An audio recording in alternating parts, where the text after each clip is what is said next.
Okay, very good afternoon. My apologies for that.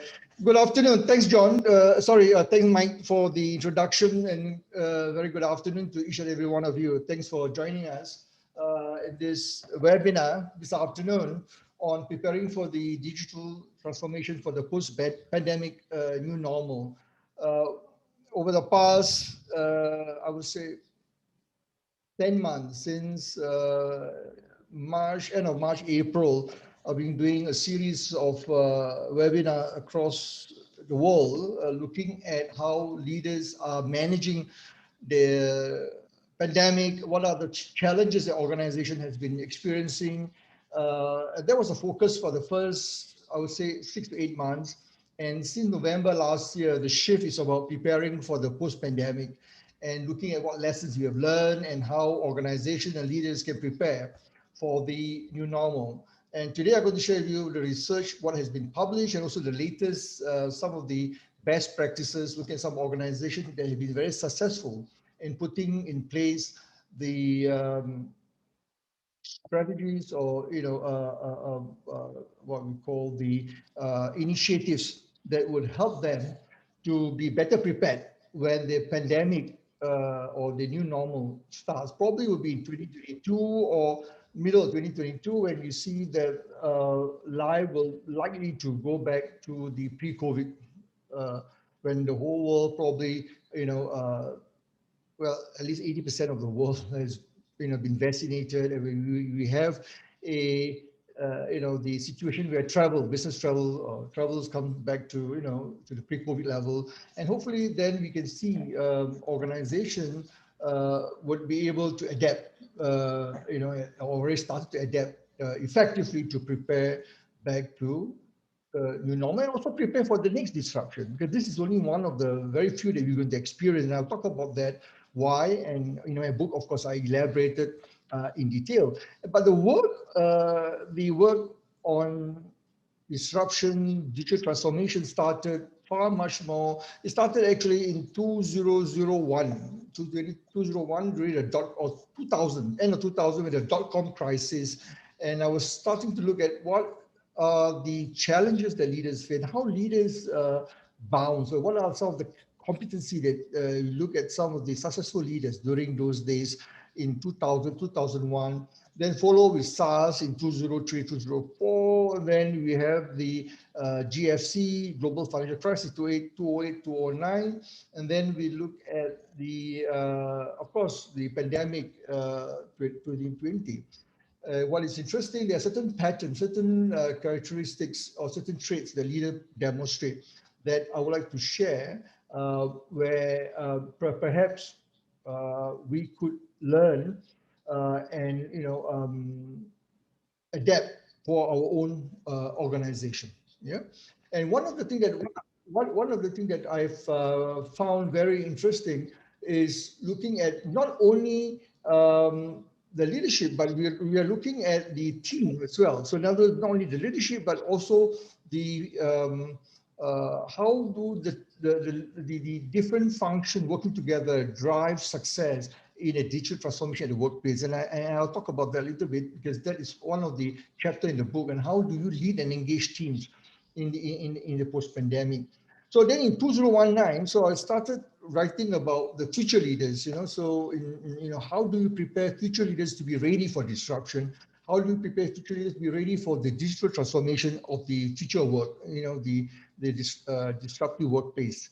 And of course, last year, when the Wuhan lockdown on the 26th of January last year, the publisher in New York asked me to look, can you look at perhaps besides disruption for the digital transformation, disruptive because of the digital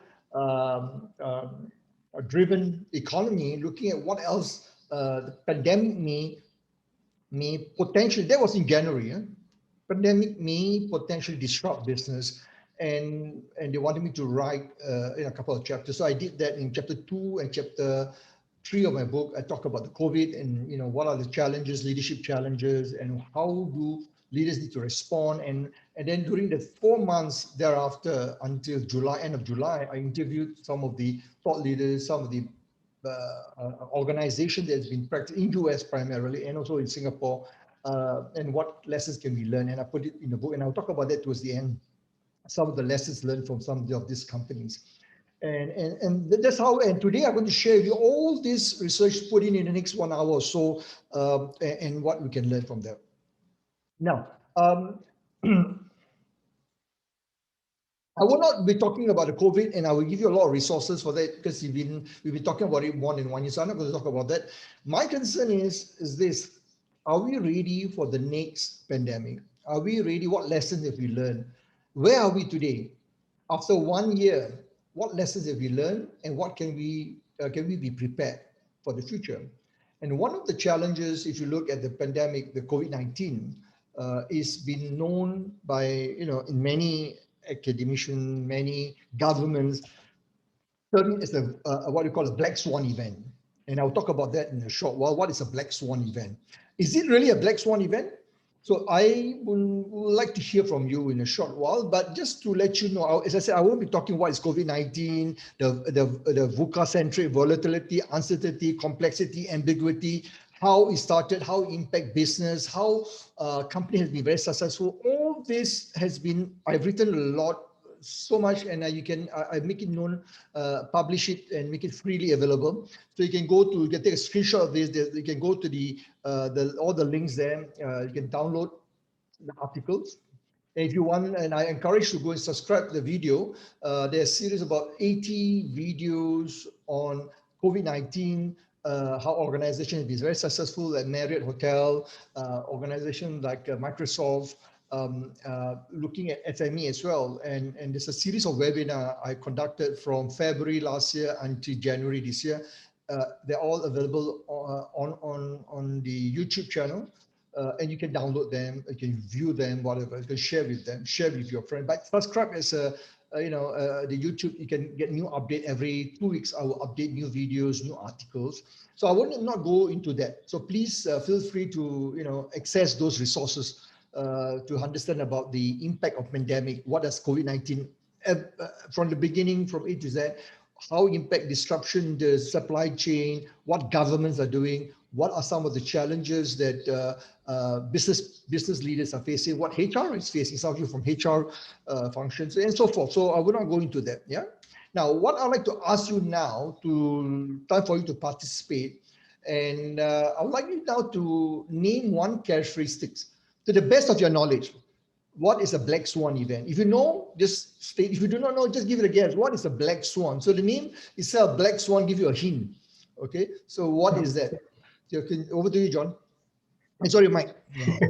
Never mind, no issues. Yesterday I had a webinar. Yesterday I had a webinar. And the moderator is John Lim. Sorry.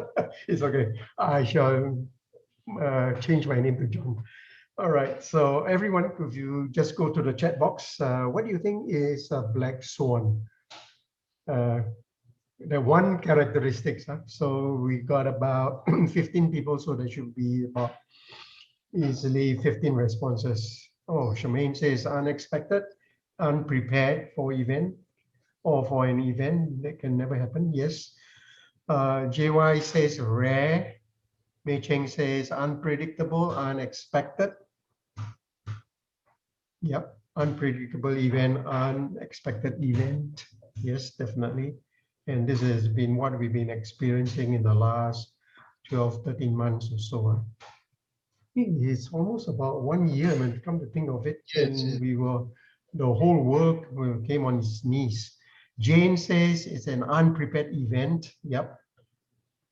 Yeah. Yep. Yeah, I think most of you got it right. Most of them got. Yeah, but the key word is that black swan. So if you look at what color is the swan normally? You all know what color? Yeah, Jelena, unpredictable. Yeah. So what color is the swan? Usually is white. You very rare you can find a black swan. Of course, you can find it in Melbourne, in Australia, but it exists many years ago. But the term black swan is coined by Nassim Nicholas Taleb in 2001, and he described it as a non-predictable and high impact event. non-predictable, high impact. The question is COVID-19 really a black swan event? So there's a lot of debate where government institutions, a lot of people say, yeah, it's unpredictable. Why?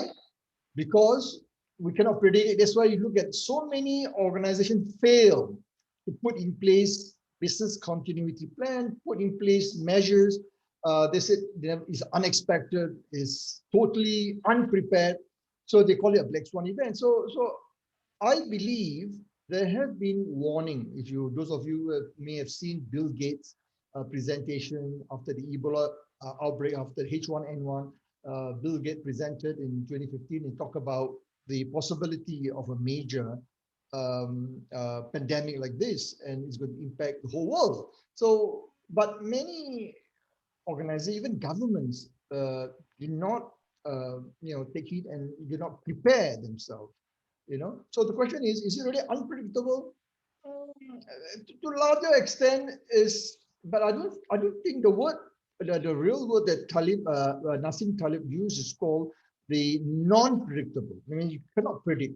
But this is the question. So black swan actually event is non-predictable, is unforeseen. There are very few black swan events. Of course, the Brexit, people view it as a black swan event. But if you look at COVID-19, the crisis we've experienced over the past year is unprecedented. Is what they use, the word used. Commonly, you hear government, this is very unprecedented, and there's no playbook. They do not know what to do. We do not have any, past, a strategy that you can, rely upon to be able to implement. Even the SARS, you look at Singapore, Hong Kong, Taiwan, which are primarily three countries that are affected, and China, of course. China, of course, better place because they put in a lot of measures and they learn and try to cope. And actually, Chinese, by and large, I think the Chinese government, when the Wuhan, I think they put in a lot of stringent measures, and I think they learned from SARS. But again, the magnitude, the scale, the volatility, the uncertainty, the complexity, the ambiguity, together we call VUCA. The magnitude is so great. Even the Chinese government are overwhelmed. So the things that, in my book, and I talk about the biggest disruptor, and I predict, and it was in February, March, and I predicted that, and based on my research, that this is going to be an interview with some of the researchers in Singapore, UK, China, and my team interview some of the institute. We have researchers that look at some of these thought leaders, researchers. What do they see this as? Is it another, Ebola, or how is this going to evolve? Is it like SARS? But at that time, a lot of things are unknown. Even WHO do not know. But today we know so much more. And I predicted one of the things that in my chapter 2, and I talk about the variant, what we call the mutation of the virus. One of the challenges, and I predicted that in February, March, after talking to a few of the researchers, that the challenge is going to be when the virus mutate and when the vaccine eventually be developed, would it be able to address that issue? And today we are exactly addressing, facing that problem. So this COVID-19 is really, I would say, it has disrupted livelihood, business. It is going to continue until the whole world is ready, and we call, achieve herd immunity, when at least 80% of the population are vaccinated. Even then, we do not know by then there will be new mutation. So how is the current vaccine will be effective or not, whether a booster is required, whether even the booster is going to be effective, we do not know. So, but where are we today? So if you look at the post-pandemic, even currently, one of the biggest challenges is we are looking at employee. And one thing when I ask HR in the region, even globally, when I as a part of this process to educate and to share the best practice, approaches, research, and I ask organizations, what have you learned over the last 6 months or 8 months, 10 months? I keep on asking this question. I do a lot of not only open webinar like this, where many people for different organizations, but I do also in-house when I to organization from the board level to C-suite leaders, even to the whole organization, where I asked the same question. What is the biggest challenge? What are you experiencing? And the common theme here on the first point, I talk about fear, fear of uncertainty, fear of unknown. And this is real. People do not know what to do. And that leads to disorientation, loss of control, or the word I use, emotional disturbance in my book. I said, this is real. And a lot of companies are struggling while they are trying to survive because of the disruption to the business. They tend to forget, not all, some forget about the people aspect. So while you are trying to ensure the business sustainability, but it's the people that should be taken care of first, the people's safety, emotional safety, physical safety, of course. And because of the mandatory, the safe distancing regulatory requirements to work from home and so forth, so companies are doing that, but is it enough? And what we are seeing today and the impact on the mental well-being of the employee is so great. And to the extent where today you heard, some of you probably know in November last year, I think it's November if I'm mistaken, the tripartite alliance for the address the issue of mental wellness between NTUC, SNAP, and MOM is trying to look at how can we help organizations and employees who are suffering as a result of this pandemic and the emotional toll. And I believe this is going to continue. And why? Because people are also concerned about what's going to happen. Will we still have a job? Yes, last year, because of the government fiscal measures, support measures, jobs are protected. And today, the budget last week, as you see, the DPM thing announced there's more targeted support. There are less support for other industries. So what is going to happen? Those in retail or those in other industry, we're not going to get the same support as in aviation or in tourism and so forth. So the question is this: people are concerned. Will they still have a job? So how do you address that state of mind, the emotional, I said disturbance. So this is one of the challenges HR is going to face, business leader going to face, and it should be the center of any strategy. Put the people at the center of any recovery strategy to ensure that especially the talent that you want to keep. That's the most important. How do you ensure the people that you want to retain, they are the one that you must pay particular attention? And otherwise, you're going to lose them. When the market turn around, you're going to lose them if you don't show them that you really care for them. Now, then the other thing where we are today, when I was asking the question, so, not preparing for the new normal. So what is your biggest challenge? One of the common answers, okay, we learned that, we should have prepared ourselves for the, e-commerce, we should prepare our digital transformation, we should put in place digitalization initiative, our processes, our business, model and so forth, but we're not doing it.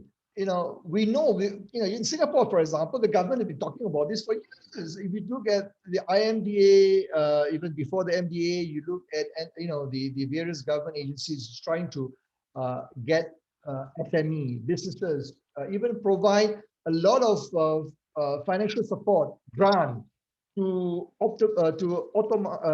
automate certain processes, to put in place technologies to transform and enhance productivity. So it's not new, but it takes a pandemic like COVID-19 to really create a sense of urgency today. And many companies realize and acknowledge, yeah, we should have done it. Yeah, today, if you look at the numbers published by IMDA, by the various government agencies, the take-up rate is still much less to be desired. So because people are preoccupied with other things, concerned about sustainability. At the same time, many companies, have gone through restructuring, and a lot of employees been laid off. So one of the things that we look at the challenge for leaders is about the pace of transformation will become more intense, and the work from home and work. And I prefer the work from anywhere. Not only home, it can be anywhere, wherever you are. You can expect. We can expect to see this becoming more intense, and I believe, this is my belief, that we would be able to see a flexi approach where companies may require certain days that you are in the office, or in certain days you work from home, or from anywhere. You can be anywhere. You don't have to be in one location, from home. Or it could be the certain function where you need to be physically in the office because access to documents or information, or where you need to, be physically present, whereas the rest may not necessarily. And it's not new, because you know about flexi commuting, and IBM has been doing it. Many of technology companies have been doing it. So we expect this to continue in our research. And in chapter 10 of my book, I talk about work from anywhere. And Harvard Business School did a research back 2018.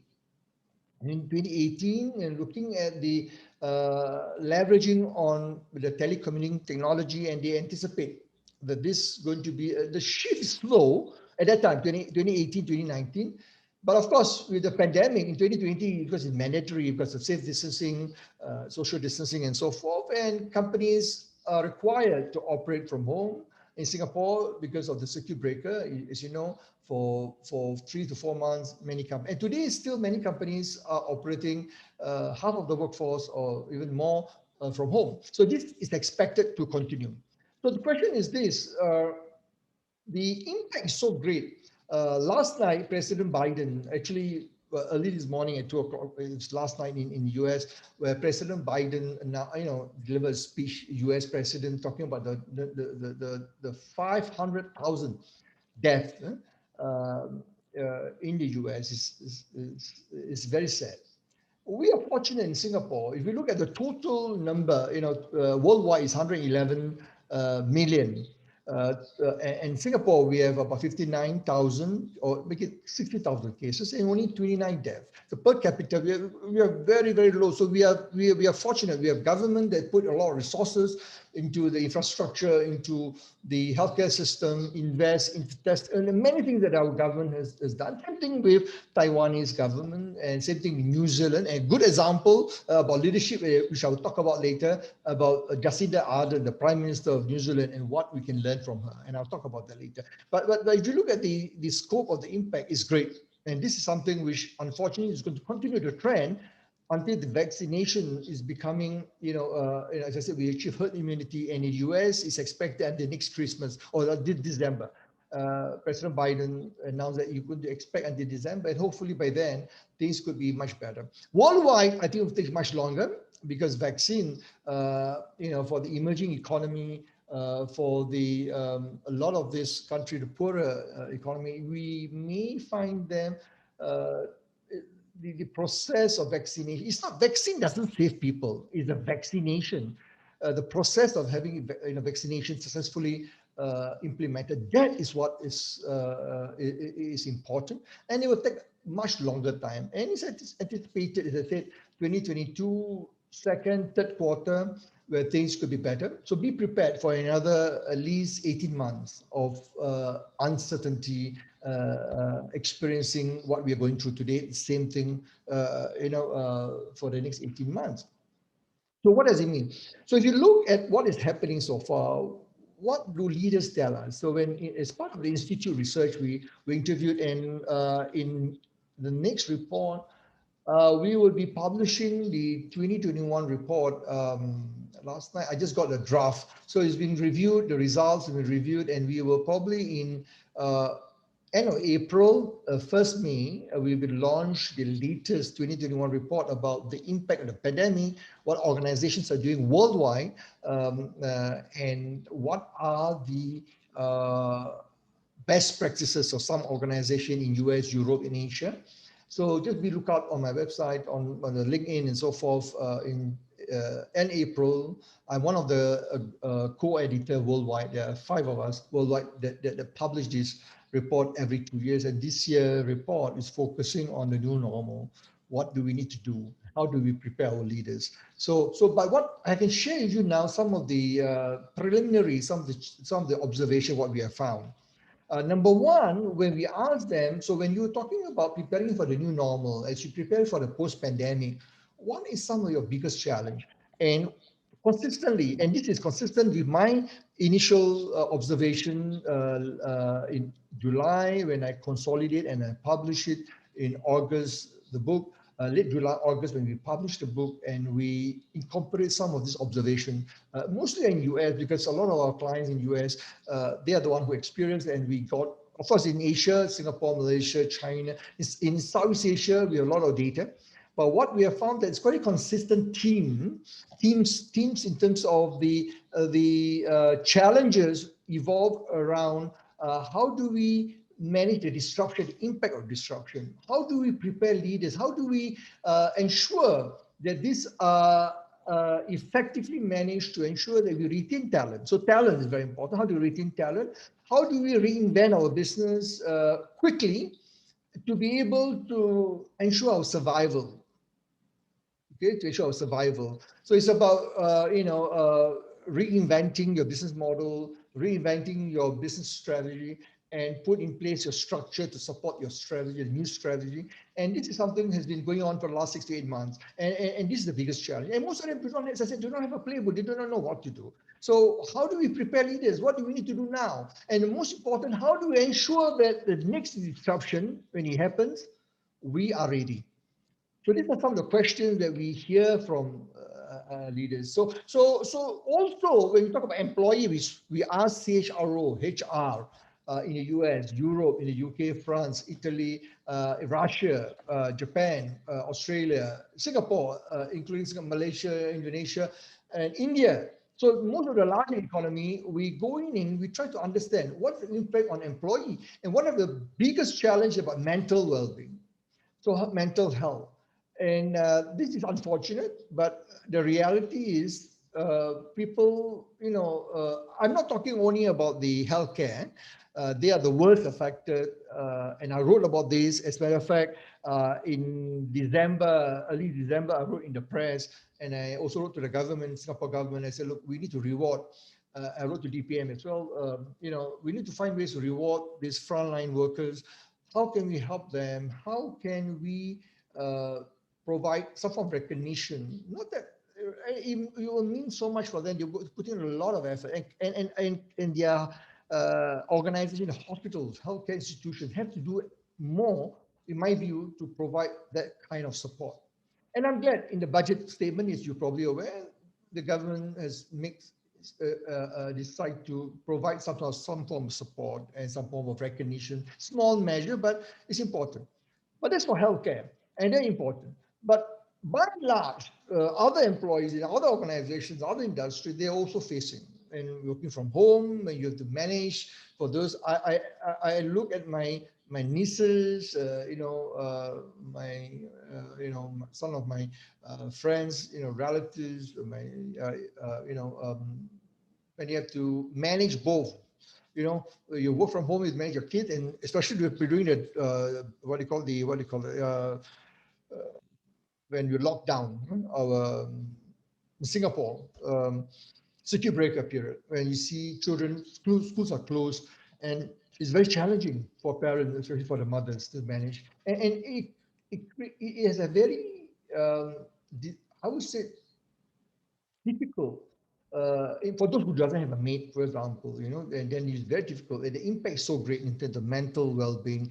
Not every one of us have the resilience, the mental toughness and so forth. But what we have found, many companies says, yeah, we have EAP in place, employee assistance program, and many people are taking up. That's good. But not everyone have EAP. So what happened to those who do not have? What can you do? What can you provide support? And this has a direct impact on the productivity and the employee engagement. So it's very clear. Those companies that we interviewed, we found that this is the biggest challenge as they're trying to prepare for the new normal. The employees have become disengaged, and they become disengaged or they lost productivity because of the mental well-being, employee, mental fitness and so forth. So this is something which we need to be prepared, not only post-pandemic, but now, today, during the pandemic, we are still in this pandemic stage. We need to address it now. Otherwise, as I said, you're going to lose some of this talent that you want to keep. Then the next question, we talk about what next, besides the mental wellness, the next second biggest. Actually, some organizations put this first. I don't have the numbers, but we will publish it in May. Our analysts are now looking at the numbers and try to extrapolate. But I think these are the top two, employee wellness and the digital transformation.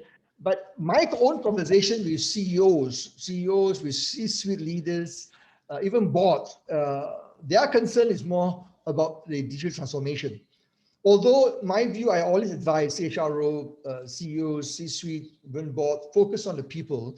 Even if you talk about digital transformation, focus on the people. And I'll talk about the PPT, people before process and technology at the end. But I always advise them, yes, people are not ready for the, the pace of disruption because of the digital transformation. But it's the people that you need to address first. What can you do to ensure that the people are ready, or they are at least being equipped with the skills, the knowledge on how to execute the new digital vision of the organization?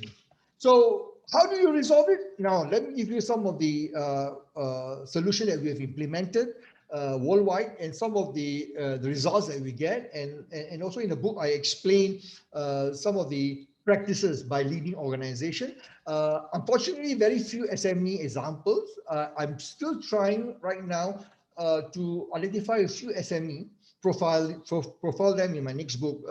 It's a follow-up to look at what SME are doing, but they need the business help. And 80% of business, in some countries, up to 90% are made up from SME or micro SME, much more smaller businesses. But the reality is that they are the one who is very badly affected. So there are two aspects. One is to help them to prepare for the COVID wellness. Second, and how do you put in place support measures, implementation systems, programs to help them to prepare for the digital transformation disruption. And of course, I call it Leadership 4.0. So the wellness program, so what we have done, some of the in Malaysia, in Singapore, in US, we have a team also does a lot of this, what we call the, there are two types of employee mental wellness. We talk about physical and emotional. The physical wellness is quite, well prepared. A lot of companies have, provide, support for, personal training, exercise in a yoga, for example, or mindfulness training, or providing a lot of support for people to, nutrition advice, and so forth. So that is something which a lot of companies are doing well. But what I'm more concerned is the what we call the emotional wellness in terms of the stress resilience. So a lot of people are not ready for that. If you look at what is happening currently, and many do not have the ability, do not have the agility, to be able to handle it well, and that leads to, again,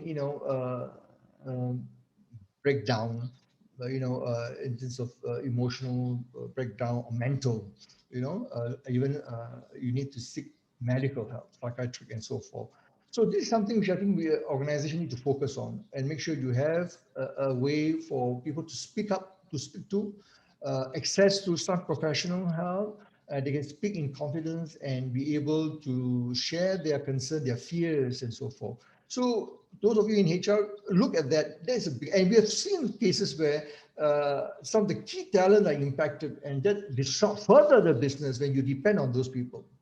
And over at our DLI, we have in partner with the Gold Standard, is a corporate wellness division. We provide this support, and you can have the corporate-wellness.pro. You can go in and look at some of the program. But what is important is, one of the most popular is, of course, personal training or group training virtually. But before COVID, we do it or on-site or at the gym and so forth. But now people are doing it virtually, short online coaching, wellness coaching to get 15, 20 minutes each day or each week and it's very successful. So you want to know more, go to the website, and there's a number there you can just send a WhatsApp. Now, the other one which I want to share in my book, I explain in detail some of the practices that what you can implement as part of the post-pandemic digital transformation initiative. And some of the lessons that I draw upon when I was interviewing globally, organizations like Microsoft, my team, in US talk about to Starbucks, Uber, Netflix. Then in Singapore, we look at DBS Bank, who is the best digital bank for 3 years in a row. And because Piyush, I know Piyush from City Days, and then of course when he took over in 2009 from Jackson Tai in DBS, do some consulting work, and I've seen DBS has a lot of best practices, and I'll talk a little bit about that.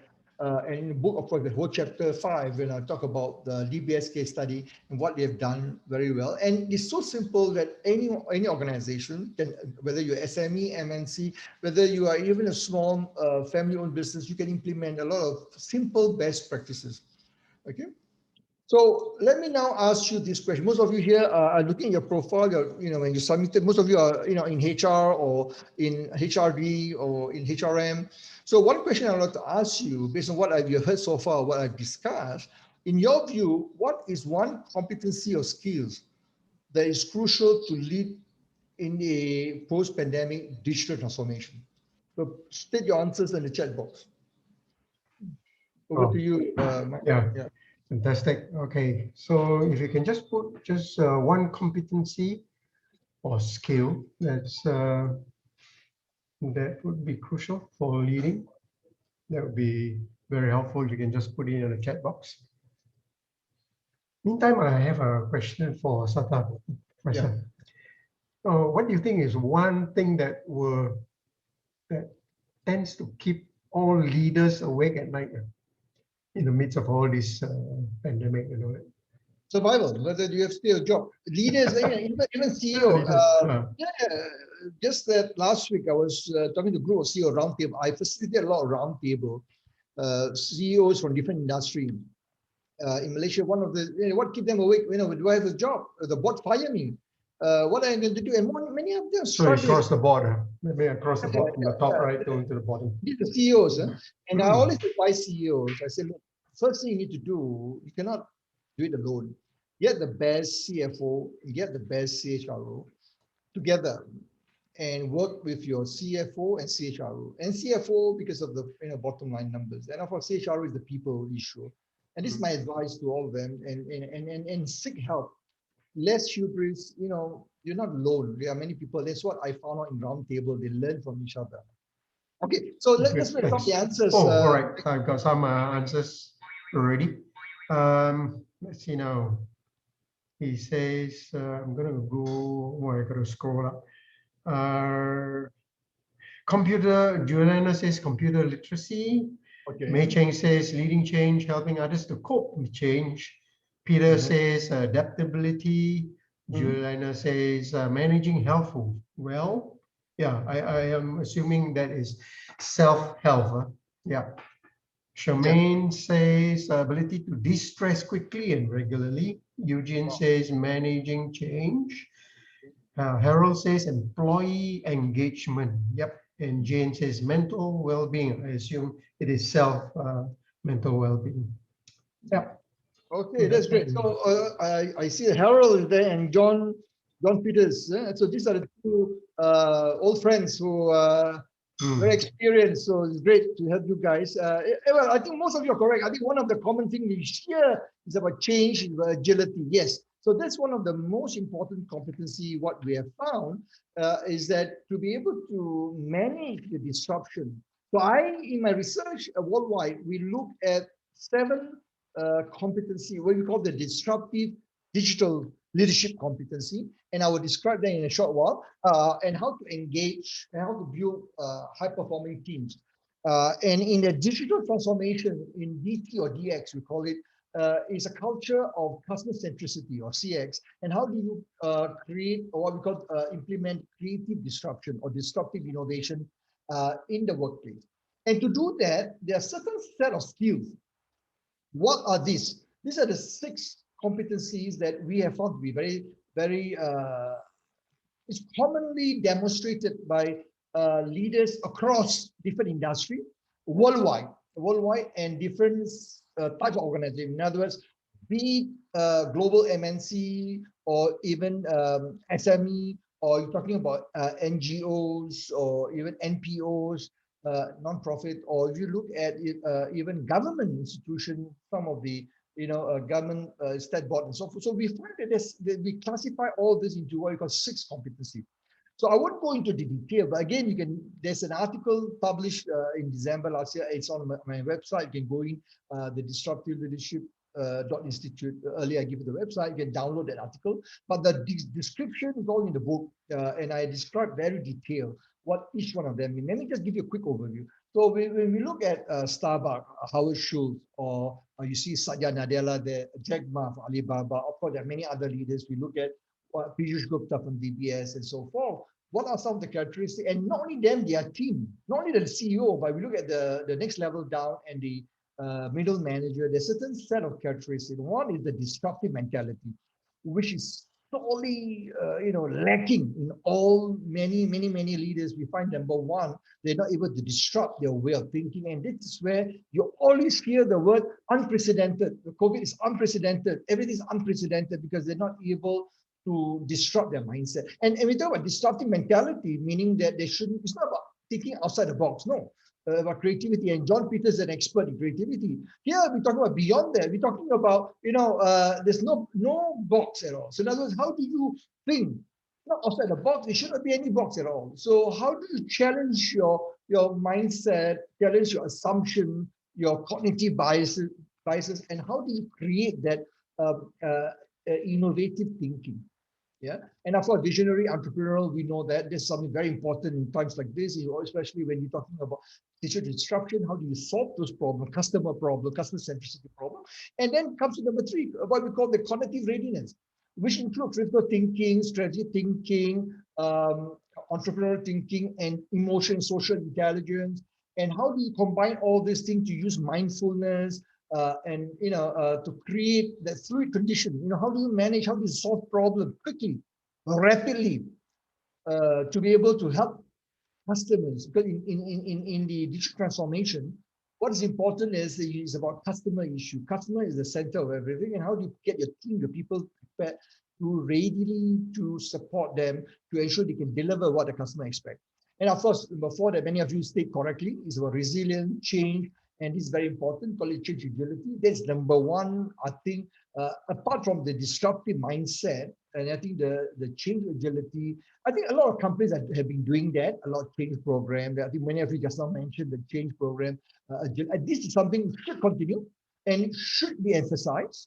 But the number 1 is, I think, is lacking, and there's very few programs about disruptive mentality. And of course, number 5, we all know empathy, social skills, and Microsoft is a good example. Satya Nadella, the 3rd CEO of Microsoft, and how he has transformed. And his book called The Hit Refresh, how he described how empathy has played a role in transforming Microsoft. And Microsoft digital transformation agenda revolves around the people issue, and how empathy is an important characteristic. Even when you do selection of leaders and so forth, empathy comes on high as one of the competencies that they will distinguish between the high performance and high potential and so forth. And lastly, we all know driving for results. But in digital transformation, leaders need to focus on results. But the important thing to remember, results is a lagging indicator. So what do you need to focus on is the people, then the process and the technology, and results will come in. So that leads to the concept called the PPT, the people, process, and technology. So if you want to implement a post-pandemic digital transformation, now, the time is now to ask yourself, do you have the right people?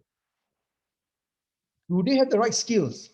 Examine the skills, upskill, reskill, or even you may have to make them redundant. Some people are just not ready. But if you need to do that, and that's where Harold expert, Harold comes from the outplacement and so forth, and you need to do it with organizational justice and procedural justice. How do you ensure you do it fairly? How do you communicate? How do you ensure if you let people go? So these are the things that HR play a very important role. So people, make sure you have the right people for the right role, for the right jobs to ensure to drive in the post-pandemic success for your organization. Of course, the rest, the process will fall in play, the technology will fall in play, and what are some of the elements of the culture in the new normal? What are some of the elements that need to be in our research? We've looked at globally. There are again 7 element. One, of course, we talk about already customer centricity.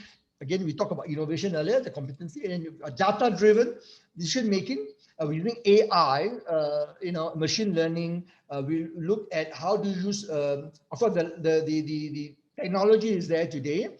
Use RPA, robotic process automation, to be able to simplify, automate processes, and how do you use predictive analytics. There are a lot of tools out there.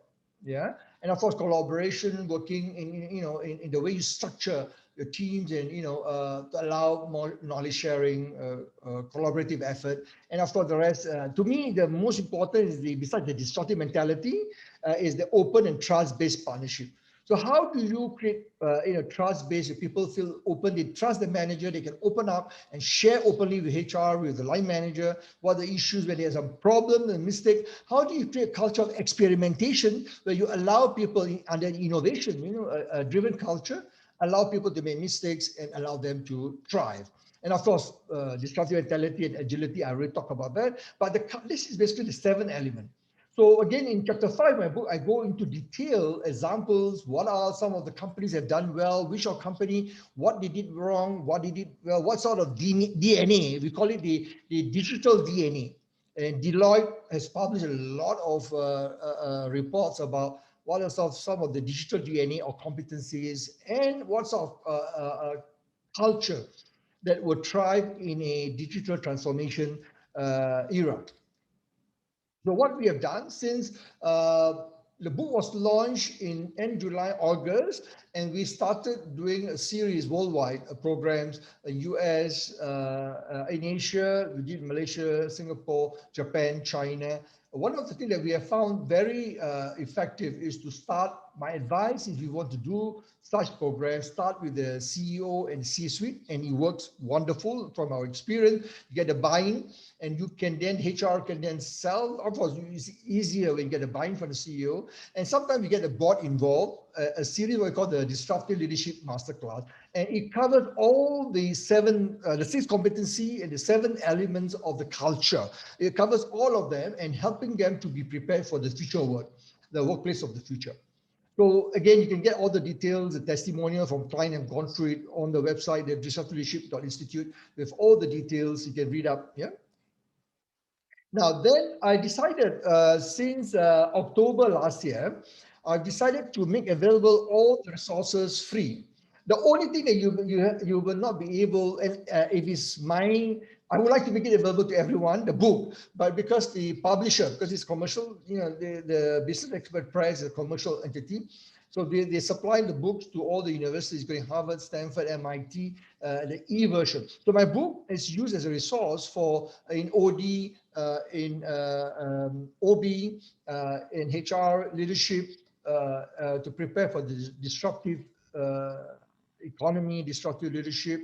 So it's a commercial. So what I did is I tried to extract every quarter at least one chapter where I make it available. So SIM, I think for SIM I did it, I believe SIM Today invited me, was it November, October? I can't remember exactly. I think December it was published, but I wrote it in September. But in December, early December, it published online one of the article based on the disruptive leadership competency.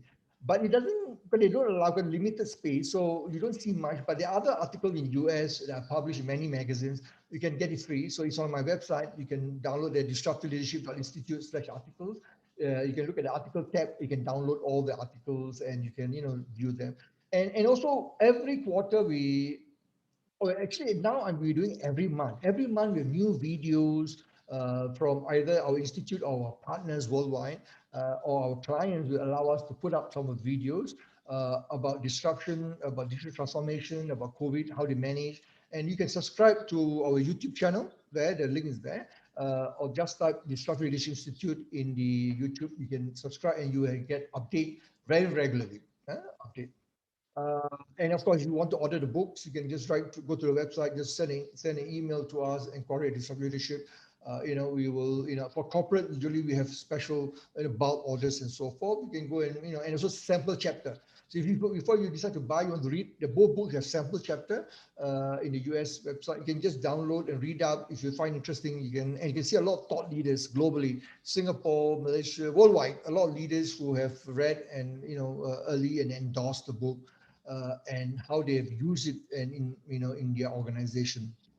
So before I end, and we will do the what do you call the Q&A, because we lost about 20-25 minutes, waiting for the rest to come in.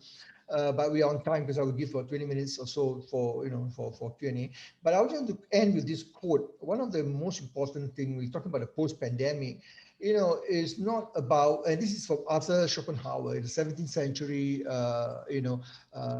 thinker, a German thinker, and he says that the task is not so much to see what no one has yet to see, but to think what nobody yet has thought about, which everybody sees. Everybody sees the pandemic. Everybody knows the challenge. Everybody knows how unprecedented it is, but very few leaders, including government leaders I've come across worldwide as I do consulting, they are able to demonstrate this. So everybody knows, everybody sees what is saying, but can you really think? That's critical thinking, not creative thinking, not strategic thinking. It's critical thinking, as Watson Glaser talk about, how you use the R review, how can you recognize assumption, how can you evaluate options, how can you make decisions, and how do you challenge your cognitive biases. This is one of the biggest challenges today. And as you prepare for the post-pandemic, critical thinking is going to be one of the most, and disruptive mentality, of course, and cognitive, together, I call it cognitive readiness. Together, cognitive readiness is going to be the competency that's going to drive success in the new normal, in the future of work, in the world of work, in the next 10, 15, 20 years.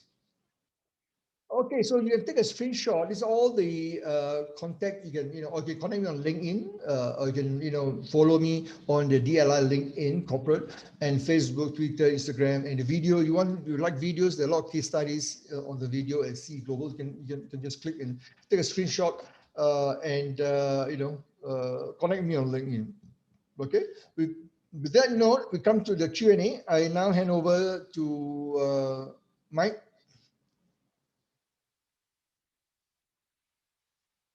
Mike, are you there? Yeah, I'm here. Thanks very much. Hey, thanks, Prof, on this one. This is our best part, and that is you can ask all any of the questions under the sun, except the sun. So we've got Aldwin who has submitted a question, and so if Aldwin, could you unmute yourself and ask this question? Mike, I have already posted it on. Oh yeah, okay, yeah, you already posted it. Thanks, Honey. Okay, given I'm going to read out verbatim exactly what Aldwin has written down. Given this new normal, where a substantial part of our workforce are now working from home, and could it be? This could be a trend in the post-pandemic future as well. So how do we keep employees mentally healthy, involved, and motivated, as well as maintaining infrastructure, privacy, and security? This is by Aldwin. I'm reading it verbatim. So over to you, Prof. Yeah, thanks. Thank you, Mike. I think the first part I already answered earlier about how do you keep employees mentally healthy, involved, and entering the employee wellness program, COVID-19 program. I talked about that earlier, and these are very crucial, and a lot of companies are doing it already. So that should continue, and but make it meaningful and relevant to each employee. And you cannot have one size fits all, because some of them may not want to go for the gym, or some may not want yoga. So you need to look at what makes sense and try to adapt and provide what what your employee, or the profile of the employee that you have in the organization. So that is what we have found to be useful, Aldwin. Now the second part, interesting, you're asking about maintaining infrastructure, privacy, and security. So I'm not sure, I understand. So because it is what we talk about working from home, working from home, I agree with you, it's going to be a new normal. So that is initially the first 6 months, a lot of companies are struggling, in terms of security, accessing information, how do you put in place measures to ensure the privacy of data and so forth. But I think now people learn better, and there's a lot of resources, a lot of technologies available to protect the data privacy infrastructure, your IP infrastructure and so forth. So I think I'm not an expert in terms of infrastructure, but I think there have been, and a lot of Cisco and many other organizations have been, even if you look at IBM, most of them are big organizations. Even Singapore, like NCS, Singapore have programs that would be applicable to extend. Even I think although you're from the government service, if I remember correctly, I think in government, of course, there have been instances, or breach of data and all that. Of course, things have been rectified, but this is going to even have hackers. This is going to be a biggest problem. Cyber security is going to be the biggest threat as you move into a post-pandemic. To me, for organizations, for SME especially, they are not prepared. One of the challenge, of course, is to look at the top 5, is to look at cybersecurity to put in place. But otherwise, privacy of data and all that. And this is going to continue because the more you develop new solutions, that you find hackers, you're going to find others, people try to hack and access the data. So I think, Aldrin, the second part of the question in terms of maintaining infrastructure, privacy and security, I think is being addressed now by many companies. And I think there are a lot of resources out there. The question is this about, of course, investment, where do we put our limited dollar? Where do you put, as I said, people comes first. Remember I said PPT, people over process technology. So this is the tough question, tough situation where you need to decide. Depend on the nature of your business. If your business is about data, about providing information, intelligence services, market research, and so depend on the nature of the business. So you need to make that call. By and large, generally people comes first. So you look at people, equip them with the skill to protect their data, change their attitude. One of the biggest, we talk about privacy, the breach of data and so forth, is about the lack of, the sense of, urgency to protect the data and so forth. That is lacking. So it's all about people first. Yeah. Okay. I hope I answered, Aldrin. Okay. Thanks very much on that. Okay, he's responded and said noted. Thank you. Anyone else? If you have a question, please post it in our chat box. In the meantime, if you have no question, I have one for Prof. The buzzwords now is, hey, you guys got to be innovative. You got to be innovative. Yeah. What's your thoughts on can you just give us some practical suggestions on how to be innovative for ourselves as leaders? So I think we need to understand innovation has been around. I mean, the word innovation has been around. So we need to understand, again, in chapter 1 of my book, I talk about what the difference between creative innovation, disruptive innovation, and Joseph Schumpeter, and how do you apply it into this context. So I think innovation is going to continue because when we talk about the post-pandemic or the future of work, it's going to be very digital centric. And that means that you need to focus on the customers. And customers expect that. About customer centricity is about innovation driven culture. So I think it will continue to be important. And the question is, are your people, again, ready to demonstrate those competencies and to be able to drive success? And that leads to, again, it's about the people, getting them ready, upskill, reskill. So I believe, innovation will depend on, again, disruptive mentality.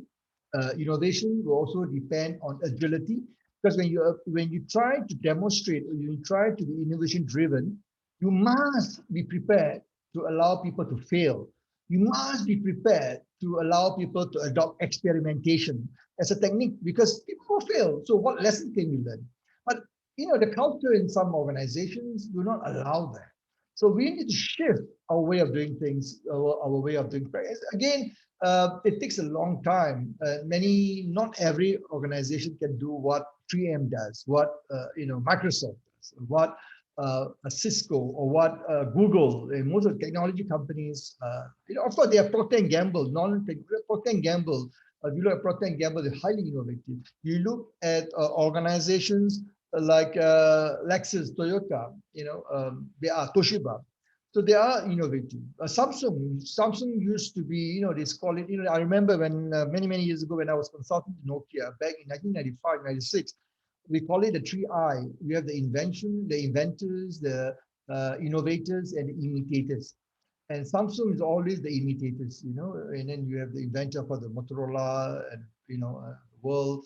Then you have the, innovators, you have the Nokia, Ericsson. But now look at Samsung, they become the innovators because they yet to invent anything. For Sony, is more inventor. But you see the shift in the culture of innovation driven. And Samsung, often they're big, they have resources, but if you look at small organizations, you can do it. You can create, like OSIM.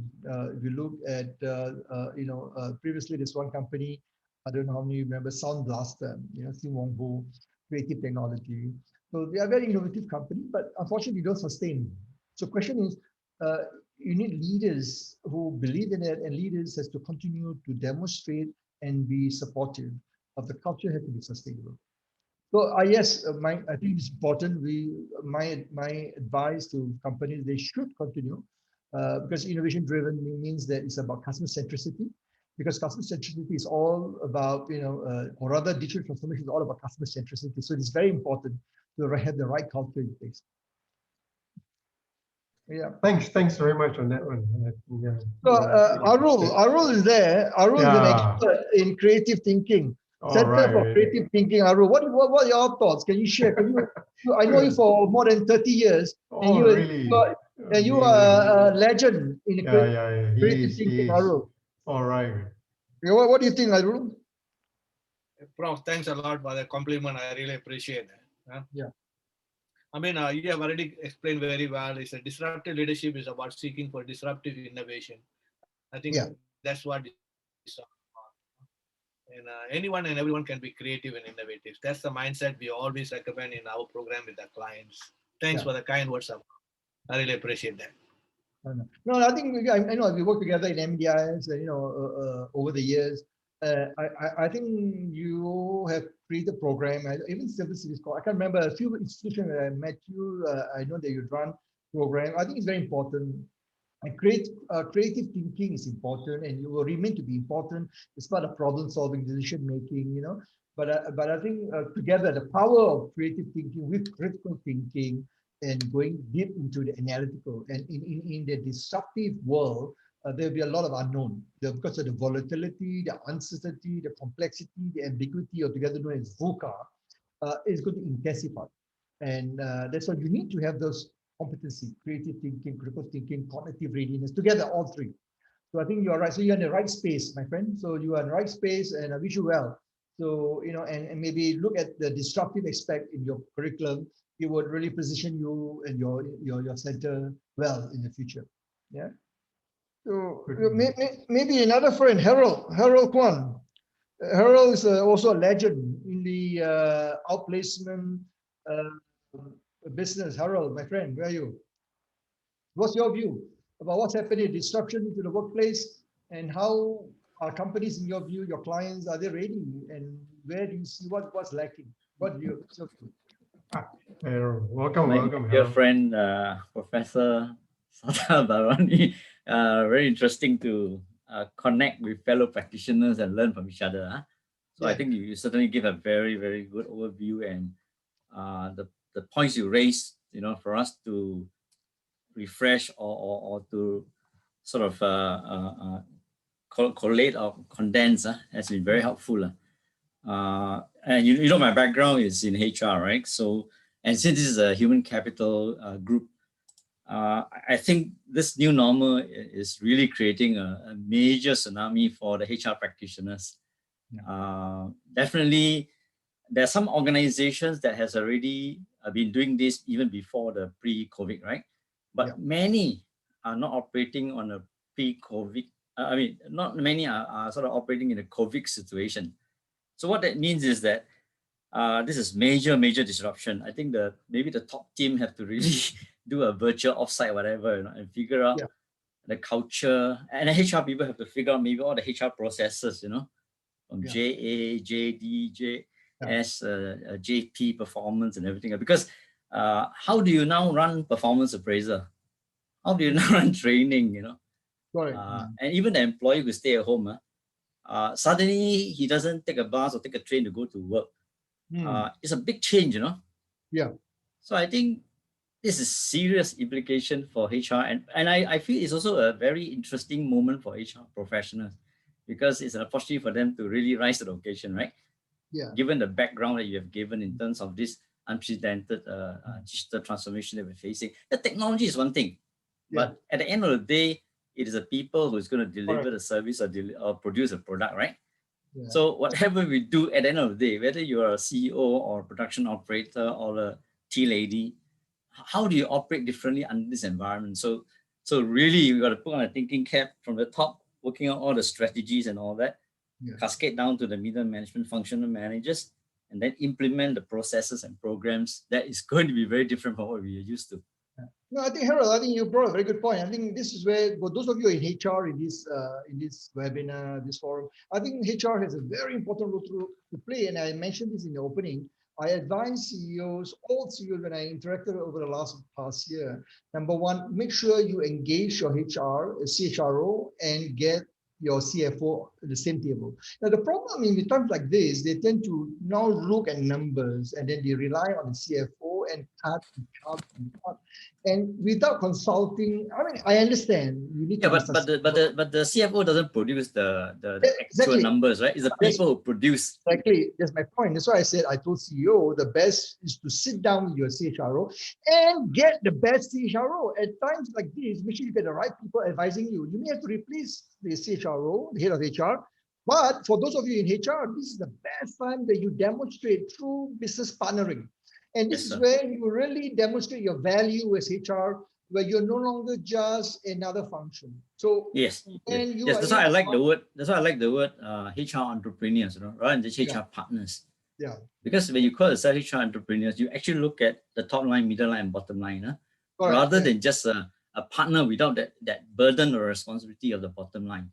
Yeah, but so if every HR person rise to the occasion, that'd be wonderful. Yeah, but to do that, first and foremost, you must understand your business first. The many HR that I spoke to, they fail to understand their own business, their own organization. True. That's number one. Number two is what you say. I mean, you need to know what does it mean. What is their customers, the organization? What is the disruption? What is all this all about? What's technology? The digital transformation. What does it mean to be able to add value, to be able to advise, and again the new structure going forward.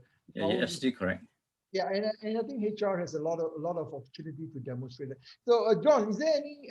Mike, is there any other question? No, I would like to ask our friend from Microsoft a question, Jimmy Lim. No, is there any other question? So far, there's nobody. Okay, maybe Jimmy. Yeah. So we have a participant, Jimmy Lim. I'm not sure whether he's dialed in from Microsoft, because I've done research, interviewed people from Microsoft in the US. So I just want to ask Jimmy, are you? Jimmy, no, Jimmy. Jimmy no, I don't think Jimmy is. Okay. May have left. Microsoft. So Microsoft is an excellent example where they look at the empathy as one of the key competencies, as I said earlier. So people always say, "Oh, empathy is to solve." It's not important. But I think today, we talk about customer centricity. We talk about robots. Today there's look at the workplace. We have cobots. Cobot is collaborative robots. See, robots can replace most of the menial tasks, repetitive tasks, and it's not new. It's been around for many years, for 20 years, in automotive, in construction. But today, if you look at because of AI that has been incorporated into the robotic application, you find that people are here, will that replace in Industry 4.0? What does it mean? In my 2019 book, I talk a lot about that. What does it mean? And the cobot, C-O-B-O-T, cobot is collaborative robot. And this is going to play a prominent role in Industry 5.0, which is going to start by probably some in the healthcare. We have people from Fresenius, for example, I think there are a lot of you from Fresenius, so I'm not sure any one of you can maybe answer what is the Fresenius is doing to prepare for the 5.0, because in the R&D, looking at solutions for the patients in hospital healthcare, they're using technology. Today, micro robots are used for surgery, and you even coming up with treatment, for diabetic, for insulin, specifically tailored to each individual patient. It's very interesting. The future is so bright. I'm very excited looking at what my research and looking at studying all the future technology that's coming up in cancer research, in nanoscience, nanotechnology, looking at how IBM supercomputers have been used to find ways in terms of find treatment. So the future is bright. Let me just end with this before I hand over back to Mike. The future is bright. The future is, I'm very excited because I see the future of work as a place where, and I'm confident that Gen Y, those born in 1980 to 1994, sorry, Gen Y, yeah, 1980, 84, correct, and then those born in 95 to 2010, which are Gen Z. Therefore, now we are Generation Alpha. But the Gen Y are already in middle management. In next 10, 15 years, they're going to be in senior management, and Gen Z is going to be middle management. And the future is very bright. And I've written a lot about this in my other books and in my other articles, where we can be confident that when we hand over, people like me, a boomer, hand over roles, and you have the Gen Y in place today. But the only problem is going to be is this, because we need to ensure that the current leadership, the current Gen X, and even boomer like myself, who are still working, Gen X are prepared to learn from the Gen Y. And the concept I call reverse mentoring. How can we learn from the younger generation? And you must be prepared. Humility. Are you prepared to learn and accept that they are younger, are more knowledgeable, more versatile, more agile? They can teach us a lot of things. I learn a lot from my students. Definitely. Yeah. So this is reverse mentoring. So let They me become our coach. if there's no other question, over to you. Yeah, okay, good. Hey, thanks, Prof, for an enlightening afternoon. It's been a fantastic thing. My main takeaway is, hey, I need to continue upskilling myself. At the same time, I shouldn't be alone. I should be getting people, or in this case, like-minded folks to really brainstorm and come up with a new, like what Harold kind of shared just now, to come up with what's the new norm on that.